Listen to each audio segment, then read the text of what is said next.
ازيكم حبايبي؟ عاملين ايه؟ يا رب تكونوا دايما بخير. قلنا النهارده ناكل عكاوي بالباميه او باميه بالعكاوي، الاتنين يعني. فاللي ما يعرفش العكاوي يا جماعه، يعني انا بقول لواحده صاحبتي بقى هعمل عكاوي، يعني ايه عكاوي؟ فالعكاوي لا مؤاخذه لا مؤاخذه يعني ديل الجاموسه.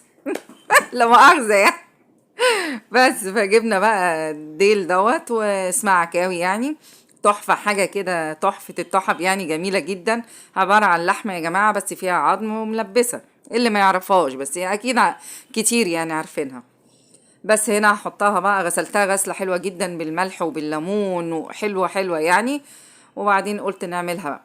هنا 3 بصلات كده ضربتهم في الكبة، يعني مش ضربة جامدة قوي، مش جامدة يعني. حطيت هنا حتة زبدة على حبة زيت، قلت اشوحهم مع توم. بس التوم هخليها في النص شوية كده تدبل، بس البصل يدبل كده معايا. واروح حاطة نص التوم واسيب النص التاني عشان عايزاه في الاخر. راس توم كده حلوة يعني. ضربتها برضو في الكب مع البصل مع الثوم مع حتة زبدة مع حبة زيت. وغسلة العكاوي حلوة جدا، وهحطها معاها عشان اديها تشويحة. هتتشوح بقى حلو قوي قوي، وهنحط لها بقى المية السخنة بتاعتها معاها، بس لغاية ما يعني البصلة مش عايزاها تحرق طبعا، عايزاها تديني اللون الاصفر يعني، لغاية ما احس انها خلاص كده اتشوحت كده وشربت البصل يعني.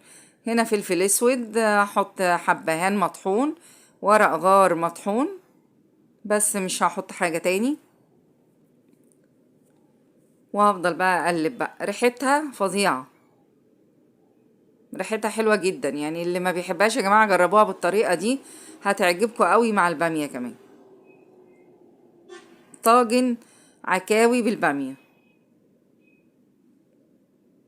اه بصوا اتشوحت كده حلوة قوي. هحط لها بقى المية السخنة، وكل ما تعوز مية سخنة هحط لها، يعني كل ما تعوز ميه هحط لها ميه سخنه، مش ميه من الساقعه ولا من الحنفيه، لا يعني عشان ما تجلدش معايا لازم ميه سخنه. هسيبها بقى اغطيها كده، وكل ما تعوز طبعا هحط لها لغايه ما اعمل بقى حبه الرز بتوعي. انا هعمل حبه رز واحده بواحده، اللي هو واحده بواحده ده اللي بتسموه كده، جميل جميل يعني. انا نفسي فيه اصلا. حطيت حته زبده هنا وحطيت حبه زيت، وهغسل الرز بتاعي وهعمله واحدة بواحدة. انا مش عايزة اعمله النهاردة بالشعرية، هعمل كده. غسلته، هحط نص الرز والنص التاني اسيبه. بيحسسنا كده بالزمن زمان كده يعني الرز ده والله جميل، وتغيير عن الشعرية يعني. افضلي بقى قلبي فيه كده، بصوا لونه وريحته جميلة جدا. انا مش عايزة احمره قوي اكتر من كده، هو اللون ده بيبقى مناسب جدا اهو. بس احط الرز التاني بقى اللي كنت شايلاه، وافضل اقلب كده تشويحة كده، وهحط له بقى الملح وبس، مفيش حاجة تاني. المية والملح وخلاص. دورت على مستكة يا جماعة، والله عندي كنت جايبة ما لقيتهاش يعني. كنت عايزة احط له 1 2 مستكة كده بيدوله ريحة وطعم خرافة يعني، فما مش لاقيها قدامي الصراحة. بس هو مفلفل عايز يتاكل لوحده كده يعني، عايز يتاكل من غير ما يستوزه. اعمل ازاي؟ جربوه مع الطاجن ده بيبقى حلو قوي يعني. حطوا بقى المية المغلية عليه. خلاص بقى يعني ههدي بقى يعني اول ما يتشرب هنهدي وخلاص، ما بياخدش وقت يعني. غطيت خلاص كده. اول ما بيشرب، بصوا اول ما بيشرب بقى، بصوا عامل ازاي مفلفل لوحده. ههدي بقى عليه وهسيبه. خلاص كده.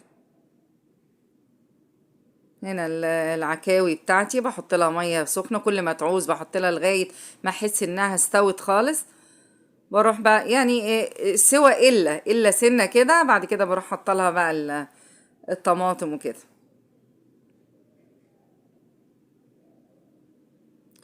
بعد بس غطا الحله، بس عشان غطا الحله ده عامل زي المرايه فبيبيني وانا واقفه، وانا من غير طرحه يعني بصور. حطيت هنا معلقه سكر، بتختلف جدا في الطعم. ضربت الطماطم في الخلاط، هسيب برضو الطماطم مع العكاوي تتسبك شوية مع بعض، وبعد كده هنحط لها البامية، ياخدوا بقى الايه، ياخدوا ويدوا كده مع بعض يعني في الحل. اه كده خلاص يعني. هحط لها بقى الباميه، ما بحطش الباميه الا لما احس ان العكاوي استوت يعني.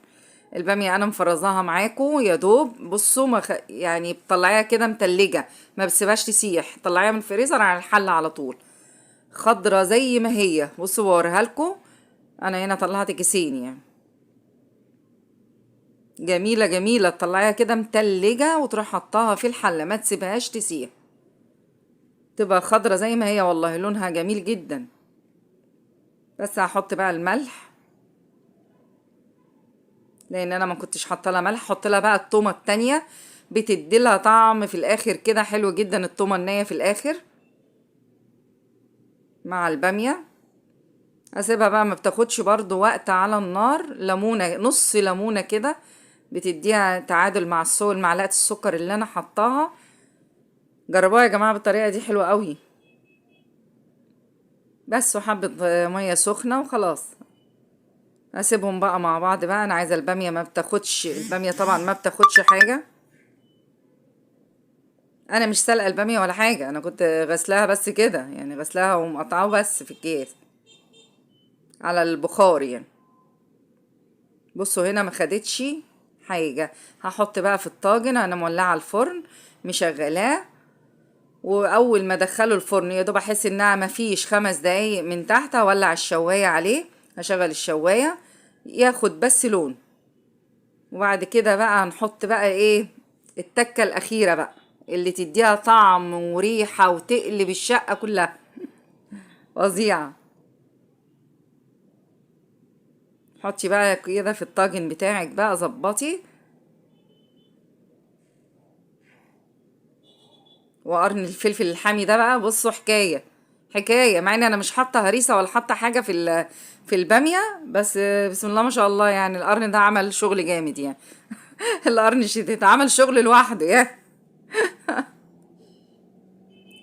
الفحمه بقى، الفحمه اولع عليها بقى، وهي وهو في الفرن، وهي بقى فوق في الفحمه كده لغايه ما تتعمل. وبعدين احط لها الفحمه في الاخر. طلع التاجن اهو، الطاجن اهوت طلع من الفرن. هنا اللي بتاع دي حطها بقى الالومنيوم دي، حطها كده عشان اعمل فيها. وحطي بقى الفحمه، وحطيت لها حته زبده، بتفرق قوي الزبده عن الزيت. وغطي بقى الطاجن بتاعك، وبعدها بقى كلي بقى. حاجه كده وهم. بص كده خلاص هديت خلاص يعني. انا سبتها بقى 5 دقايق كده لغايه ما خدت كل ريحه الفحم كله. تيجي تاكلي بقى منها كلها كباب، كباب في كباب يعني. والرز اهوت. وطلعي بقى بصي العكاوي كمان يعني. بصي بسم الله ما شاء الله، زبده يعني، انا مسوياها بطريقه حلوه قوي، زبده كده. بصوا والله جميله جدا. جربوها بنفس الطريقه دي يا جماعه، هتعجبكم قوي. اه بوريكم انها يعني ايه، استوت جدا مع الرز المفلفل طبعا. بصوا، رز واحده بواحده. بيفكرنا بايام زمان يا جماعه، بيبقى الواحد نفسه قوي في الاكله دي يعني. اهو. الطاجن منظره تحفه مع القرن الشتيته ده بقى، انسي. يلا، وما تنسونيش بقى في اللايك والشير وتفعلوا زر الجرس. والسلام عليكم ورحمه الله وبركاته.